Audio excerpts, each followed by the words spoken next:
દાહોદ જિલ્લાના સંજેલી તાલુકાના ઢેડિયા ગામમાં દીપડાના આતંકથી ગ્રામજનોમાં ભયનો માહોલ ફેલાયો છે। દીપડાએ ગામમાં ઘૂસીને 3 બકરાનો શિકાર કરી મોતને ઘાટ ઉતાર્યા હતા, જ્યારે 2 બકરાને ગંભીર ઈજાઓ પહોંચી હોવાનું સામે આવ્યું છે। સંજેલી તાલુકો જંગલ અને ડુંગરાળ વિસ્તાર ધરાવતો હોવાથી છેલ્લા કેટલાક સમયથી દીપડાના આટાફેરા વધી હોવાના ચર્ચા છે। ઢેડિયા ઉપરાંત કલ્યાણપુરા અને ડુંગરા સહિત અનેક વિસ્તારોમાં પણ દીપડો દેખાયા હોવાનો અહેવાલ મળ્યો છે। વન વિભાગ દ્વારા દીપડાને પકડવા માટે પાંજરું મૂકીને અનેક પ્રયાસો કરવામાં આવ્યા હોવા છતાં હજુ સુધી સફળતા મળી નથી।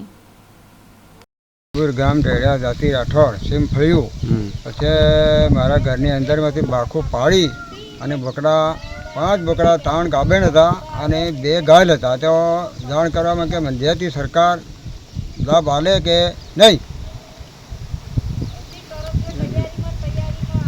કેટલા વાગે બનાવ બન્યો? 2 વાગે। 2 વાગ્યા શું હતું? સીતા હતા 2। એ મારા પરથી તરીકે દોડીને હમ આવ્યા તો હું પડી ગયો, મને ગાળ કરીને જતા રહ્યા। 2 બકરા તો મળતા જ બી નથી।